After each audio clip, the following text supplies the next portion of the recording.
जय हिंद साथियों, हमारे परिवार बिहारी क्लासेस में आपका शुभ स्वागत है। तो अभी एसएससी एमटीएस का एग्ज़ाम चल रहा है। आज 6 सितंबर प्रथम पाली का पेपर समाप्त हो चुका है। फर्स्ट शिफ्ट में पूछे गए सभी जीके के रियल और ऑथेंटिक सवालों को हम देख लेते हैं।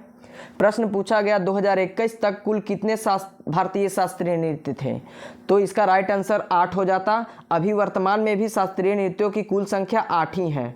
सबसे प्राचीन भारतीय शास्त्रीय नृत्य पूछ दिया जाएगा तो भरतनाट्यम हमारा राइट आंसर हो जाएगा, जो कि तमिलनाडु राज्य का शास्त्रीय नृत्य है। अगर प्रश्न यह पूछा जाएगा कि सबसे नवीनतम शास्त्रीय नृत्य वर्तमान में कौन है, तो सत्रिया है, जो कि असम राज्य का सत्रिया शास्त्रीय नृत्य है। जिसके संस्थापक पूछा जाता है तो शंकरदेव इनके शास्त्रीय नृत्य के संस्थापक थे।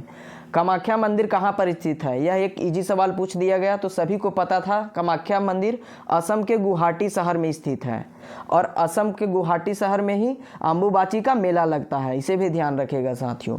असम के कुछ प्रमुख मंदिरों को देखते हैं जो कि एग्जाम में आने वाली संभावना बहुत है।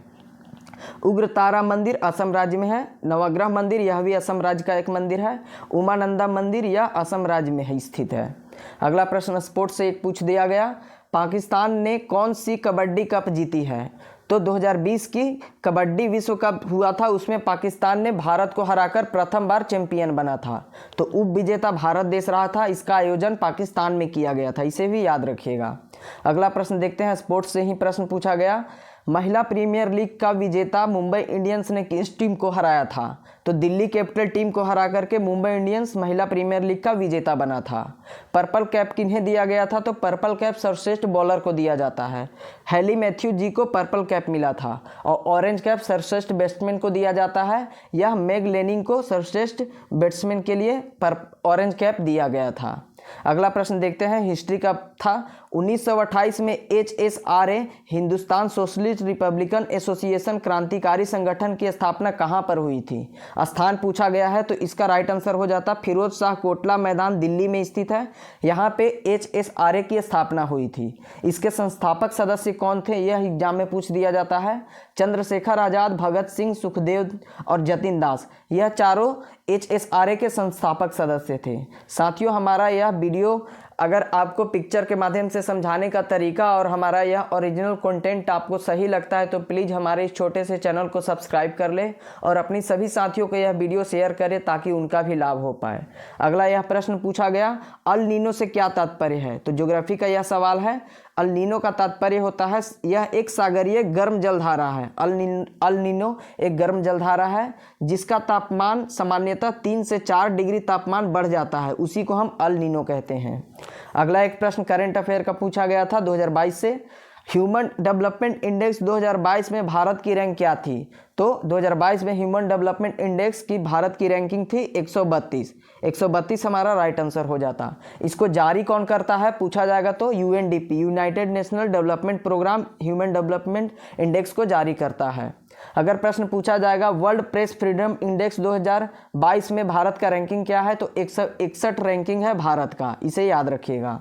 अगला प्रश्न एक पूछा गया, निम्न में से उत्तर प्रदेश में कौन सी योजना दुग्ध से संबंधित है, तो उत्तर प्रदेश की दुग्ध योजना का नाम है नंद बाबा दुग्ध मिशन योजना। हमारा राइट आंसर ऑप्शन में दिया हुआ था नंद बाबा दुग्ध मिशन योजना।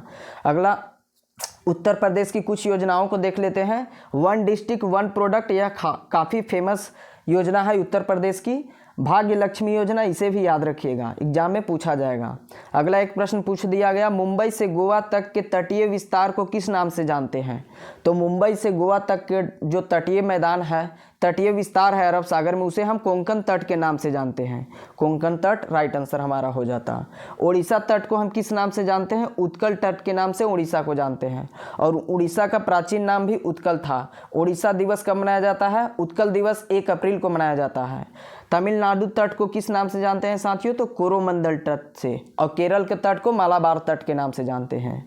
अगला एक प्रश्न पूछ दिया गया, माइक्रो इंश्योरेंस इंस्टीट्यूशन किससे संबंधित है, तो माइक्रो फाइनेंस वित्तीय सेवाओं की एक श्रेणी है, इससे संबंधित है माइक्रो इंश्योरेंस इंस्टीट्यूशन। आगे प्रश्न बढ़ते हैं। यह प्रश्न एक पूछा गया, परमाणु क्रमांक 35 किस तत्व का है, तो इसका राइट आंसर हमारा ब्रोमीन हो जाता। ब्रोमीन को Br से सूचित करते हैं। ब्रोमीन हमारा राइट आंसर हो जाता। जो द्रव अवस्था में पाया जाने वाला एकमात्र अधातु पूछा जाएगा तो इसका भी राइट आंसर ब्रोमीन हो जाएगा। और पारा एक ऐसा धातु है जो कि द्रव अवस्था में पाया जाता है। अगला एक प्रश्न पूछा गया था डीपीएसपी गवर्नमेंट एक्ट, तो यह प्रश्न हमें सही से नहीं मिल पाया है, लेकिन प्रश्न इसी तरह का था। तो डीपीएसपी के बारे में कुछ जानकारी देख लेते हैं। भाग 4 में डीपीएसपी के बारे में वर्णन किया गया है और भाग 4A में पूछ दिया जाएगा तो मूल कर्तव्य के बारे में वर्णन किया गया है। अगर अनुच्छेद 40 जो कि डीपीएसपी से संबंधित है, इसमें क्या दिया गया है, पंचायती राज का गठन, और इसे ही महात्मा गांधी का अनुच्छेद कहते हैं, अनुच्छेद 40 को। राज्यों को इसमें डीपीएसपी में क्या है कि सभी राज्यों को कुछ अधिकार दिए गए हैं अपने राज्य में योजना चलाने के लिए। अगला प्रश्न देखते हैं, यह पूछा गया अनुच्छेद 74 में क्या वर्णन किया गया है, तो राष्ट्रपति को सहायता और सलाह देने के लिए मंत्रिपरिषद का गठन किया जाएगा। अनुच्छेद 74 में मंत्रिपरिषद का गठन के बारे में वर्णित है।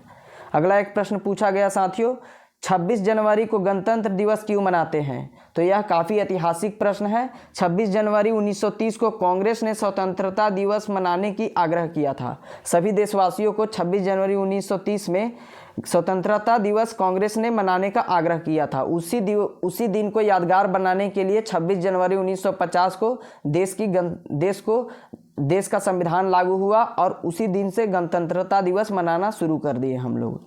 अगला एक प्रश्न पूछा गया, नॉर्थ साउथ स्वर्णिम चतुर्भुज किस किस शहर को जोड़ती है, तो यह स्वर्णिम चतुर्भुज दिल्ली, कोलकाता और चेन्नई और मुंबई, यह जो चारों महानगर हैं मेट्रो सिटी, इन चारों सिटी को स्वर्णिम चतुर्भुज से जोड़ा जाना है। दिल्ली, कोलकाता और मुंबई और चेन्नई, इसे याद रखेगा।